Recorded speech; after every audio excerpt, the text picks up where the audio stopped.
Bonjour mes chers et bienvenue pour ce dimanche 1er mai. Ça y est, on y est. Elle est passée cette lune du 30 avril. Peut-être que vous avez eu l'occasion d'écouter la chronique qui était associée, que j'ai enregistrée le jeudi et qui vous parlait de toutes ces énergies extraordinaires d'entrer vraiment dans le printemps, mais aussi dans notre énergie de renouvellement.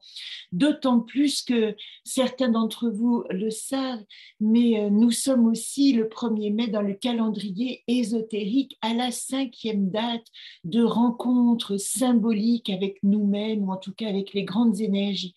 Alors, dans les fêtes celtiques, c'est la troisième grande fête celtique qu'on appelle Beltane, mais chez nous, enfin dans le calendrier ésotérique, c'est la 5e date, le 1er mai, et le 1er mai, le mot-clé, vous voyez comme c'est congruent, nous parlons d'union. Union, ça veut dire que cette date marque symboliquement l'engagement définitif, irréversible et la confiance que vous pouvez mettre dans l'avenir et dans votre prochain cycle que vous avez entrepris. C'est dans ce prochain cycle et dans même votre destinée, et on peut aller plus loin, c'est vraiment la notion que nous allons pouvoir planter, enraciner cette vraie envie de devenir ou de partager ou d'être en relation ou d'activer un engagement. Ça peut être évidemment un engagement personnel et nous allons pour cela, on avait parlé du nettoyage de printemps, mais le 1er mois, on plante l'arbre de mai. C'est vraiment la saison des amours, la saison de la reproduction, de l'épanouissement. En général, on dit qu'on va planter un arbre à feuilles caduques, c'est souvent symboliquement un hêtre, et aussi on va l'orner, on va créer une roue et mettre des objets autour qui vont représenter cette roue, notre temps terrestre. On va aussi danser autour de cet arbre de mai pour célébrer le retour à la nature, à la fertilité de la terre. Et cet arbre symbolique sera brûlé, c'est les feux de la Saint-Jean, sera brûlé le 21 juin pour cette date où nous pourrons à ce moment-là mettre dans cette notion toute sa dimension à la fois de purification et d'ensemencement. Tout est lié dans les symboliques. On peut dire que cet arbre de mai, il trouve aussi son pendant dans le sapin qu'on plante au solstice d'hiver, qui symbolise lui, par la permanence de son feuillage, qui n'est donc pas caduque, la pérennité de la vie.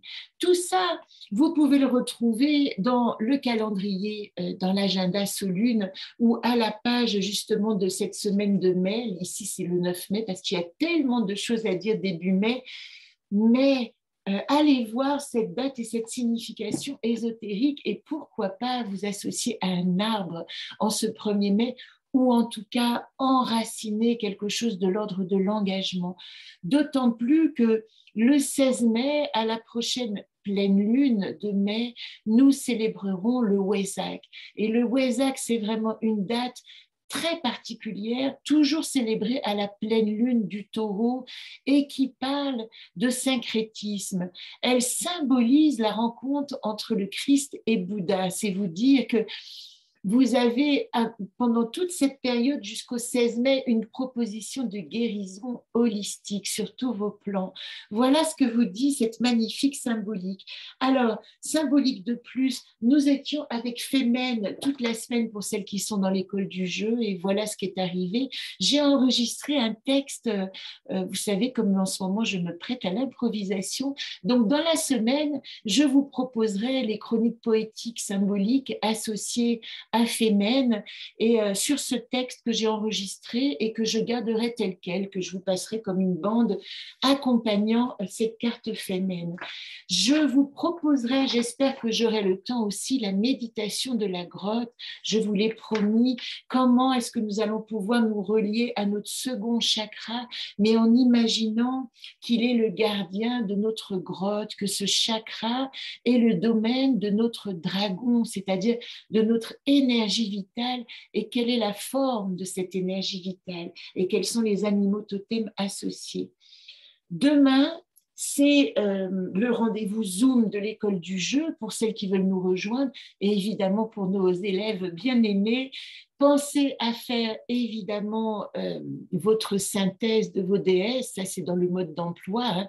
Évaluez vos DS et comme je peux vous le montrer rapidement ici, vous voyez, voilà mon tirage avec les cartes associées que j'ai tirées, sans oublier la coupe. N'oubliez pas votre coupe, c'est important. Avant de faire votre tirage, faites votre coupe et après, vous pouvez tirer au hasard ces petites cartes et à chaque fois que vous avez tiré une carte, ben vous tirez une anacarte qui va vous donner la dimension archétypale de cette déesse qui vous accompagne. Et demain, j'insiste là-dessus parce que demain, nous allons analyser tous vos tirages associés aux déesses pour que vous puissiez vraiment après l'utiliser comme outil. Nous expérimenterons aussi, est-ce que je vais le trouver du premier coup? Je vous l'ai promis, et il se trouve que cette semaine sont venues à moi beaucoup d'informations complémentaires pour s'exercer à ce tirage qui est également dans les fiches mode d'emploi que vous connaissez peut-être. Je suis en train de chercher la jaquette, mais elle n'y est pas. Voilà les fiches mode d'emploi qui sont proposées. Voilà, ça vous pouvez le commander. Il y a une dizaine de fiches ou 11 dedans et j'offre avec le jeu petit format pour vous exercer. Ça, c'est un outil d'autonomie fondamental. Alors ici, demain, quand nous aurons terminé notre tirage des DS, je vous inviterai à vous exercer à ce tirage du A+. C'est ce tirage, fondamentalement, il nous dit comment évaluer et nous débarrasser de nos comportements habituels négatifs. Voilà, c'est ce que nous exercerons demain. En attendant, puisque nous sommes rentrés dans notre arbre de l'école du jeu, dans l'arbre de communiquer, Femen clôturait notre arbre de prendre place. Donc, il est temps maintenant de savoir comment nous pouvons parler avec le monde. Et bien, en votre présence, et je ferai ma coupe après parce que mon jeu est encore posé pour les DS. Je vous propose, en situation actuelle dans l'arbre de communiquer, non, elle ne veut pas, elle ne veut pas, elle ne veut pas, allons-y, là. Eh bien, Néris, comment je communique au cœur de ma tribu? C'est la première question.